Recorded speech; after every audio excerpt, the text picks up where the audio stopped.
Well, it's a great pleasure to be here, and there's selfishly something I would like out of this session because it's quite a new way of delivering a service. And what generally happens in the Department of Health, when they see something new, they just say, okay, roll it out. And there's really not a lot of evidence behind it. And so we're at the cusp of thinking what it is we should do. We've started some small studies and where we want to go.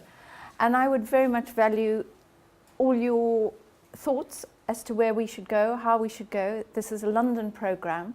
So as I'm talking through it, if you have any ideas of how we could do this, it would be enormously helpful to us and to the program.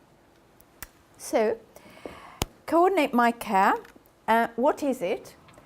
Have any of you heard of Coordinate My Care? Okay, so most of you have at least heard of it.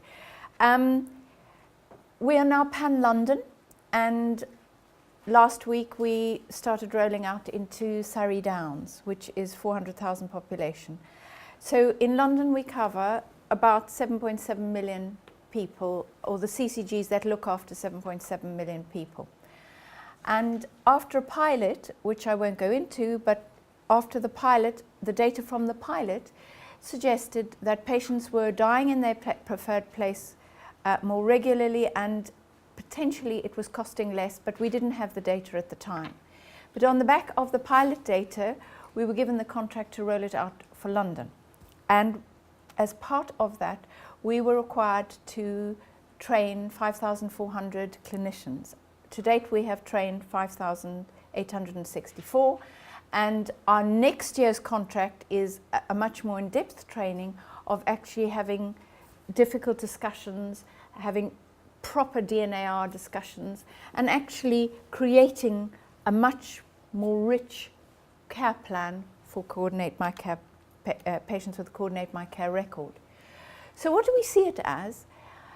Essentially, it's an urgent care record. It's nothing more, it's nothing less. But 2/3 of the week are covered by the urgent care services. And so they need to know what it is they should be doing for these patients. So when you create a care record, the better the record, the better the outcomes. So our training is about how to create a rich and useful record for the emergency services. When it's created and approved, which is approved by any clinician, because it can be created by an administrative person. Once it's approved, there's an email automatically generated to the 111 telephone service, the patient's GP, the patient's out-of-hours GP provider, and the London Ambulance Service. And that then automatically flashes onto their own IT systems to say this patient has a Coordinate My Care record. And then we've done the process mapping, so when the call comes in, it flashes up there's a CMC patient, they open it up and they do go through the record. And if what the patient or carer is phoning about is on the record, that is the care they will deliver. If it's not, it will go through normal NHS pathways. Left-sided chest pain will be an infarct or a pulmonary embolus or whatever the emergency care is. So essentially that's what it is, and now we've linked, the hospices can link, and from next week, currently it's on an N3, which is a secure broadband for the National Health, but from next week you'll be able to get in like with your bank, so a two-factor authentication, and from next month the GPs will be able to go directly in through their own services. So essentially that's an outline of what Coordinate My Care is.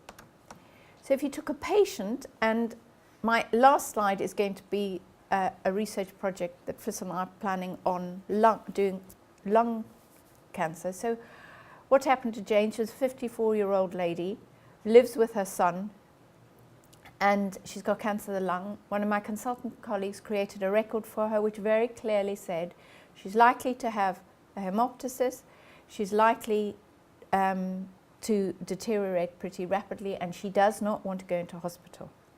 But when she started coughing up blood, her son panicked and called the out-of-hours GP which was what was on the care plan. But a locum out of ours GP came and she panicked and she called 999. But when the ambulance arrived, they knew what her wishes were. They'd been through her care plan. They contacted the district nurse who bought the syringe driver. The medications were in the house and she died. That was Thursday and she died on the Saturday at home. So it's actually about redirecting services, which if you think of evaluating that, that is not as easy as one might think. So as we're going along, and these data come out monthly for all the users. So we do a broad overview of the data that come out every month so that our users can use it to see the Pan-London and now Surrey outcomes, or not necessarily, there's only one outcome really. But it gives you a flavour of what's going on, and then you can either write your own reports or you can request for us to write your reports for you. So essentially this is what comes out on a monthly basis. So last week we had 8,030 patients with a CMC record. 2,548 of those patients have died. And who's created these records? The community, mainly the community, the GPs and the hospices. And where are these, those are the data where patients have died. So 19% of patients died in the acute sector. If you look at London, if you look over London, and they're not comparing apples with oranges, but it does give you a kind of flavour, 60% of predicted deaths in London die in hospital. So it does give you an idea that if you were to give a complete care plan and plan the care, patients are more likely to stay out of hospital getting more appropriate care than they get in hospital.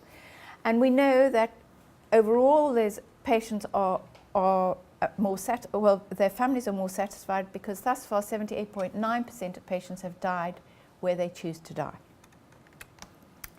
So the data come out, and these are all the data points these are all mandatory fields for the data, and we can change these at any time for whatever the fields are. So I'm just giving you some examples of what we send out on a monthly basis. And so all the CCGs are identified. There are 32 CCGs in London. And so that people can compare and contrast. And for example, if you look at Croydon and Hillingdon, their care homes, the deaths in their care homes are significantly better than other areas. And if you go back and look at their models of care, they have two completely different models of care. And so what we've done in Merton and Sutton is we've taken what we think is the best parts of those care, and now we're rolling that out in Merton and Sutton. But really, that's just the tip of the iceberg. What we should really be doing is research to find out what it is that makes that better. And so we have the evidence to say, okay, now this is what we should be doing. So these are sort of audit data that we get on a monthly basis, and we can track changes and we can track general feelings and thoughts.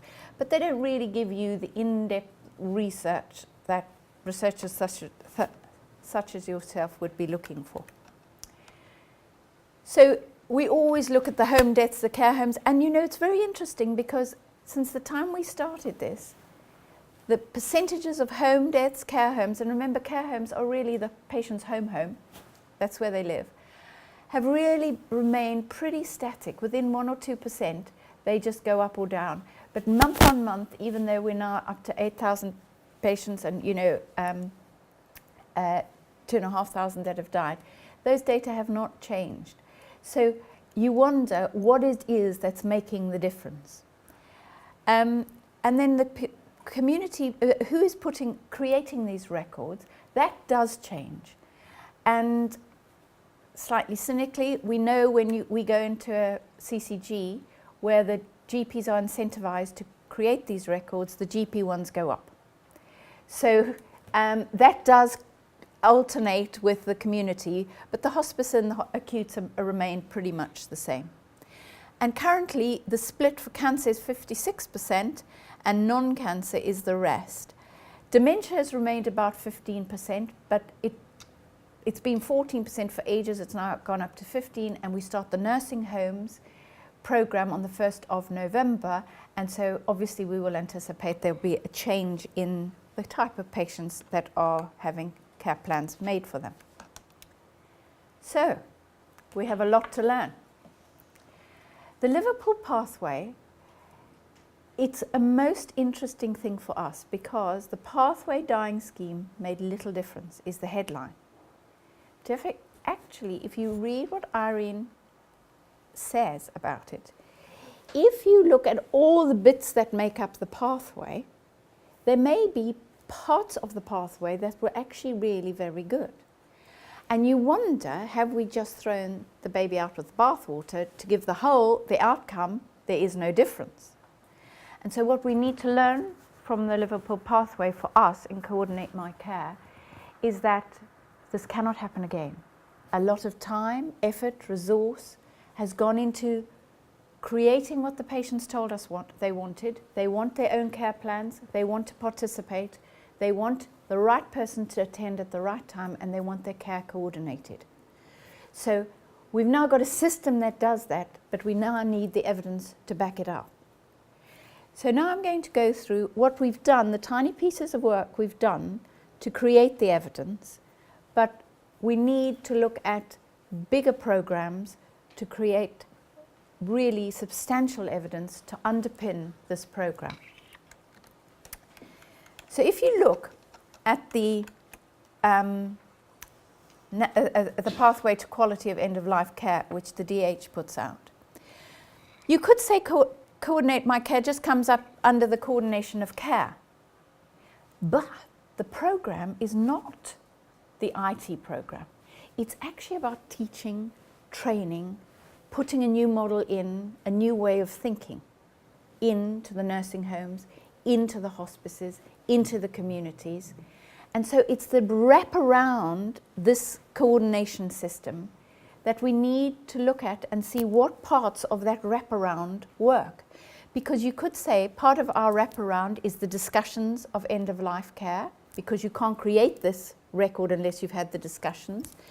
You have to do assessment and planning to get the record, then you get the coordination, then the delivery of the service. You have to link to the ambulance, you have to link to the hospitals, and on a weekly basis we audit how many times 111 have taken the calls, how many times the ambulance has taken the calls. At the moment, 111 take about 80 calls a week and the ambulance take just over 100 calls a week. And then we analyse what they're doing with those calls, so we get to there. Care in the last hours, we're doing the training about resuscitation. And then care after death, we haven't done anything with care after death because we haven't run the program long enough to do it. But actually, it encompasses a whole part of the pathway. And so if we're going to do some research, we probably, not only do we need to look at the pathway, that's one thing, we need to look at the cohorts of patients, i.e. nursing home patients, the homeless, we're just about to do a project with the homeless, the prison service, the hospices, and so the actual locality of how this is impacting. But then again, to cut across the diseases. So does a lung cancer patient do as well as a dementia patient, and how should we be changing it for the different patients? So you're almost cutting across all ways, and we need to look at what works and what doesn't. And so what we've done thus far, trying to establish what it is that's working or not working, we've looked a bit at process, a bit about coordination and our single outcome, a bit about costs, and we are planning the qualitative studies for bereavement and patients and carers. So this is what we've done so far, and forgive me because in an institution like this, I know you will think, well, we haven't begun, but in our tiny way, we've done a bit, and we hope working with you we'll be able to do a lot more. So our first publication was in the BMJ Supportive and Palliative Care, which was a retrospective analysis and audit. And it literally just went through what we were, what happened, and pretty much Now, this was published in 2012, but it pretty much gave us the outline of the data we send out on a monthly basis. So this was the platform, but it was just a retrospective audit. Then we did a health economic evaluation, and what we did is we took patients in Merton and Sutton, and we looked at a cohort of 75 patients the year before we started Coordinate My Care, 75 patients the year we did Coordinate My Care, and 75 patients in that same year that didn't receive a Coordinate My Care record, because new initiatives had been started in the two boroughs and we didn't want to bias the results saying Coordinate My Care had the whole impact, because other services might have done that too. And we did a retrospective analysis of every patient's notes, and we looked at the SUS data, we looked at the community data, we looked at the ambulance data, we looked at the GP records data, and so we pretty much got end to end of every intervention that we could track that they had. So ambulance transfers, physiotherapists going in the community, GPs, and then we took national data to cost out what we thought those interventions were, and we compared and contrasted the groups. And in short, what we found, we've just submitted this hopefully for publication, we found that the hospital emergencies and unplanned care decreased. So attendance at A&E was lower. When patients were admitted to hospital, their length of stay was lower. The use of ambulance services and out-of-hours GP services was lower. What was higher was GPs, in-hours, hospice in-hours, and community palliative care services, which probably comes as no surprise. But when you costed them out, pretty much the acute costs went up by 2,324 to 2,464. So if you said, give or take £2,500, the acute costs went up. And what went down, the cost of the community services were, if you round it up, it's about £500. And so overall, the difference between the two between the costs of CMC versus not in CMC was 2,102. Again, not perfect. It wasn't prospective data, but it gave us a benchmark, and it's given us a benchmark to go forward. And so we hope that we will get it published, because it was a huge amount of work collecting all these data.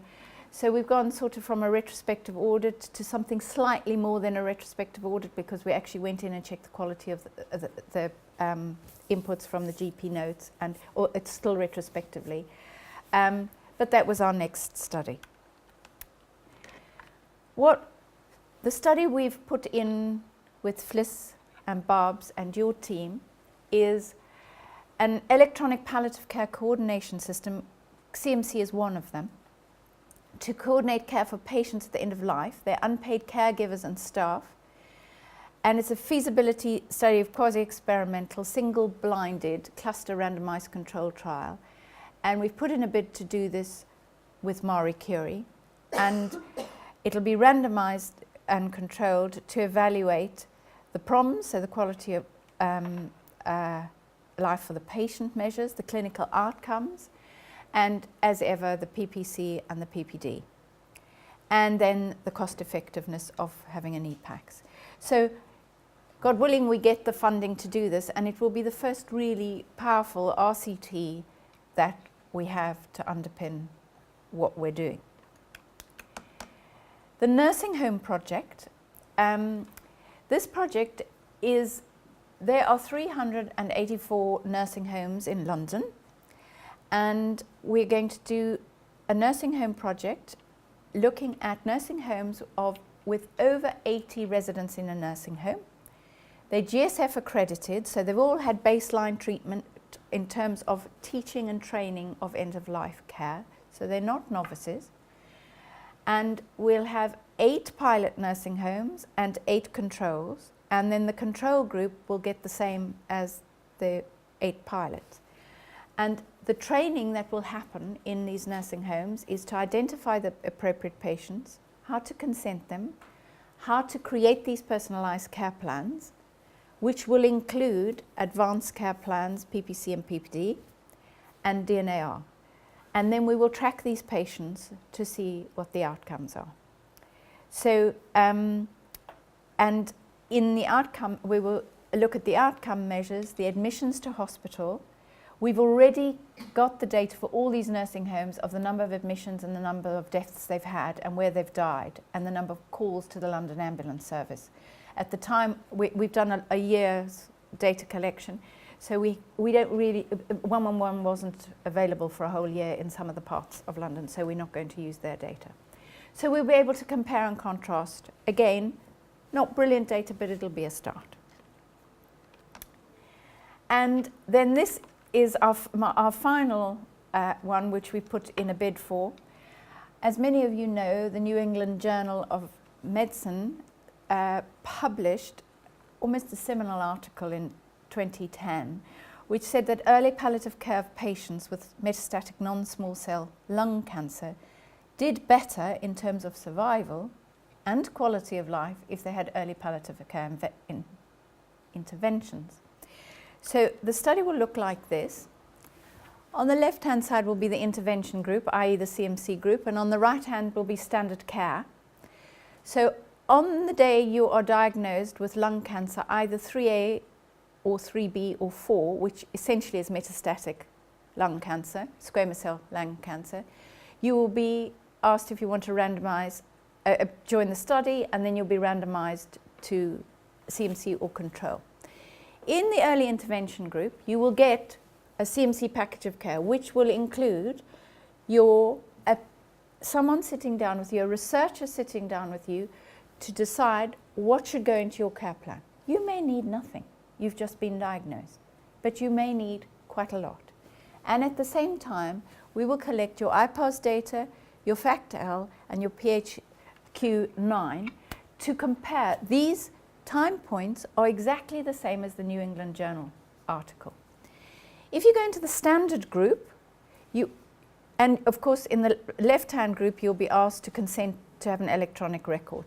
In the standard group, you'll just get a piece of paper to fill in your data points, and we will manually put that into a data set to compare and contrast. But you'll have no intervention in terms of creating a care plan or what you want or what you don't want, and your data points will not be linked to anybody. It'll be just completely a set of data points.